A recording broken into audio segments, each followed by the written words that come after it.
Hello everyone, I am नवीन कुमार और यहाँ पर एक कंपनी है जो कि स्टॉक मार्केट से पैसे उठाने के लिए आ रही है। कंपनी का नाम है कैलिबर माइनिंग एंड लॉजिस्टिक्स। इस कंपनी का जो आईपीओ है वो 17 जुलाई से लेकर 21 जुलाई के बीच में खुलने वाला है। 424 रुपये का इन्होंने प्राइस सेट किया है और 2700 करोड़ रुपीज़ की इन्होंने वैल्यू लगाई है। ये मेन बोर्ड कंपनी का आईपीओ है। वो लगभग 450 करोड़ रुपए उठा रही है टोटल मिला के, जिसमें से 400 करोड़ तो कंपनी के पास में जा रहे हैं और 50 करोड़ रुपए जो है कंपनी के प्रमोटर्स अपना स्टेक सेल यहाँ पर कर रहे हैं। बेसिकली अब ये कंपनी करती क्या है, तो जो माइनिंग के कॉन्ट्रैक्ट्स होते हैं जिन लोगों के पास में, उनके लिए ये कंपनी काम करती है। तो कॉन्ट्रैक्ट किसके पास में है, अब उसको माइन करवाना है, उसको माइन करके उस पर्टिकुलर खदान को, जैसे कोयले की खदान है तो कोयला माइन करके फिर कस्टमर के यहाँ तक पहुँचाना है, तो लॉजिस्टिक का काम। तो माइनिंग करना और फिर कस्टमर के यहाँ तक पहुँचाना, लॉजिस्टिक्स, ये दोनों सॉल्यूशंस ये कंपनी आज के दिन प्रोवाइड करती है। तो आज के दिन कोयले का सबसे बड़ा कौन है, यू नो किसके पास भंडार है, तो कोल इंडिया। तो कोल इंडिया इसके कस्टमर है, राइट। तो ये बेसिक इसका काम है।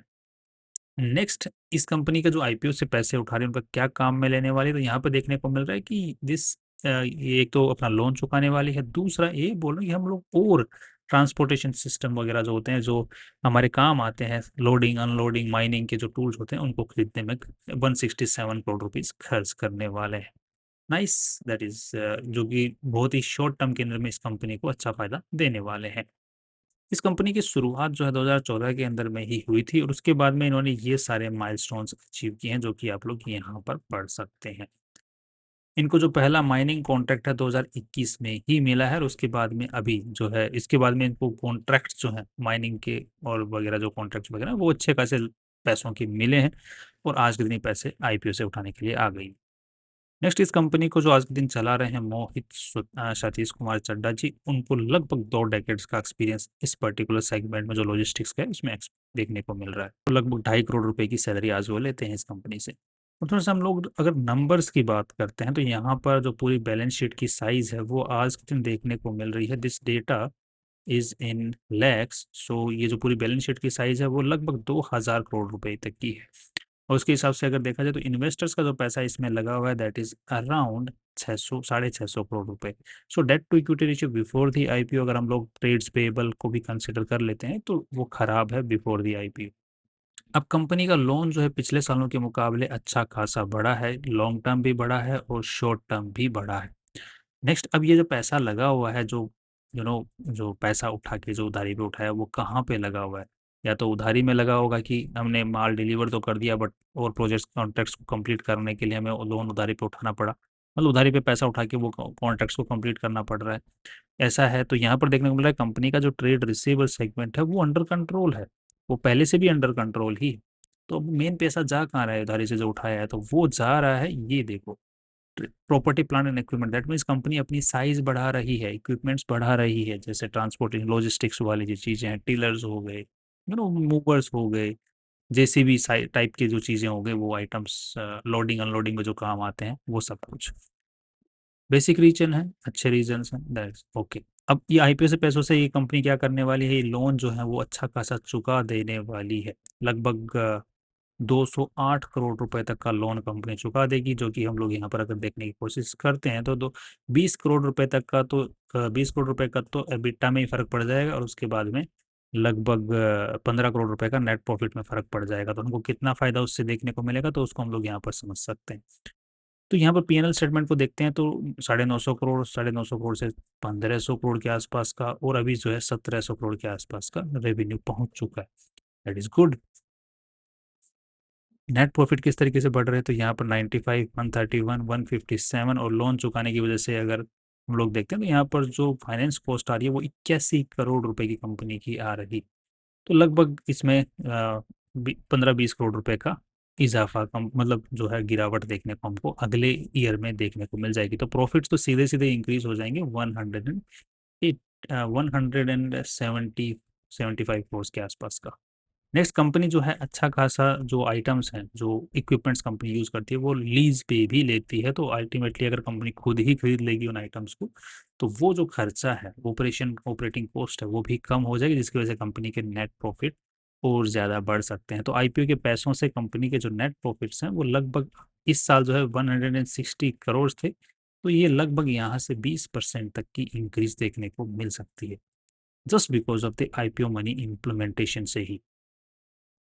कैश फ्लो कंपनी का अच्छा है, ठीक है, वहाँ पे कोई दिक्कत खास नज़र नहीं आ रही है। नेक्स्ट, कंपनी के जो प्रमोटर्स हैं उनका जो स्टेक है बिफोर दी आईपीओ जो है वो लगभग यहाँ पर 90% के आसपास में था, और एंड आफ्टर दी आईपीओ लगभग 75% रह जाने वाला है। That's again great. यहाँ पर एक नेगेटिव न्यूज़ देखने को मिलती है कि कंपनी का जो नाम है कैलिबर, ये रजिस्टर्ड नहीं है। इनफैक्ट ये जो है ओपोज हो चुका है। कंपनी जो भी प्रॉपर्टीज यूज करती है मोस्टली आज के दिन लीज पर देखने को मिल रही है, और कंपनी का जैसा काम है उसके हिसाब से लीज ही सही ऑप्शन है।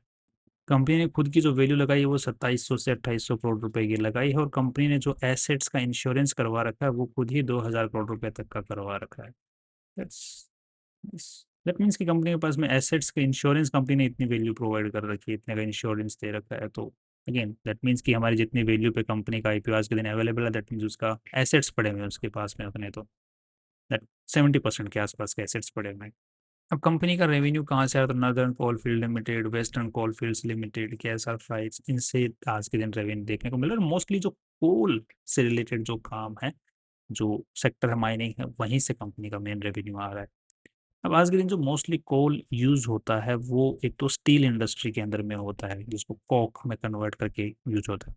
दूसरा, कोल जो मोस्टली बिजली बनाने में इंक्लूड मतलब काम में लिया जाता है। तीसरा, भट्टियों में काम में लिया जाता है, जो कि अलग अलग टाइप की जो भट्टियाँ होती हैं।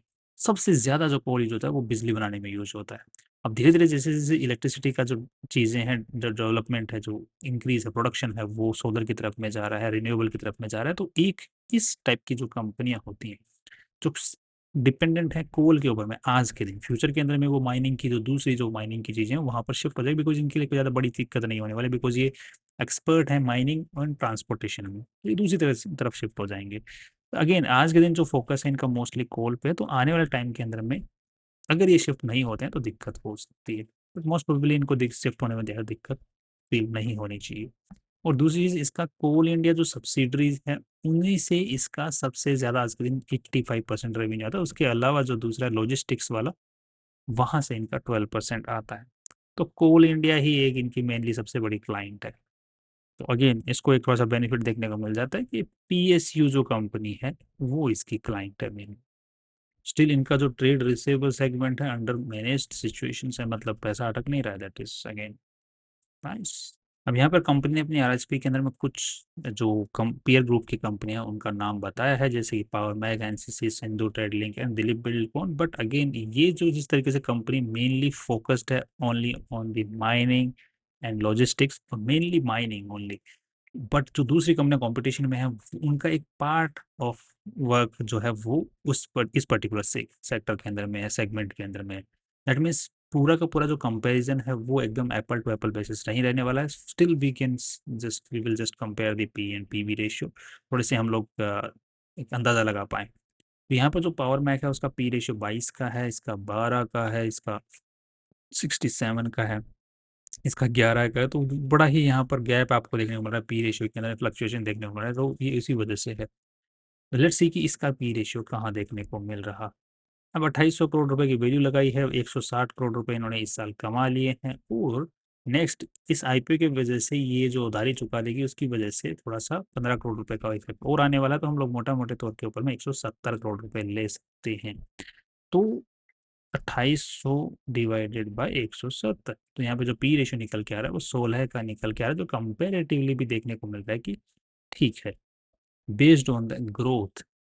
अभी तक तो कंपनी डिविडेंड पे नहीं करती है, बट आने वाले टाइम के अंदर में हो सकता है कि कंपनी का जब एक्सपेंशन एक बार आके रुक जाए तो थोड़ा बहुत डिविडेंड देना कंपनी चालू कर देगी, तो इन्वेस्टर्स को एक अच्छा बेनिफिट देखने को मिले, और कंपनी के जो स्टॉक है उसके अंदर में एक अलग टाइप के जो इन्वेस्टर्स होते हैं उनका इन्वेस्टमेंट आना फ्लो चालू हो जाएगा। बट आज के दिन कंपनी डिविडेंड पे नहीं कर रही है। तो जो पी रेशियो है वो ठीक नजर आ रहा है आज के हिसाब से, और फ्यूचर की ग्रोथ को देखते हुए, और कंपनी जो नया एडिशंस कर रही है जिसकी वजह से कंपनी नए कॉन्ट्रैक्ट्स ले सकती है आने वाले टाइम के अंदर में, और कंपनी का रेवेन्यू और बढ़ सकता है, फ्यूचर में इसका स्कोप नजर आ रहा है।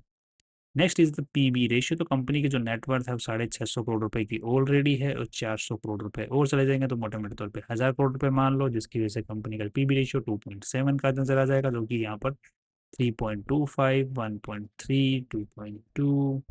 तो पीवी रेशियो वाइज इन्होंने जो वैल्यू है ऑलरेडी अच्छी खासी लगा ली है, बट अगेन इंश्योरेंस कंपनी ने कितना ले रखा है, उसके हिसाब से अगर हम लोग एसेट्स के बाद हिसाब से देखें तो कंपनी के पास में आफ्टर दी आईपीओ जो पीबी रेशियो निकल के आता है वो लगभग 1 पॉइंट कुछ का निकल के आता है।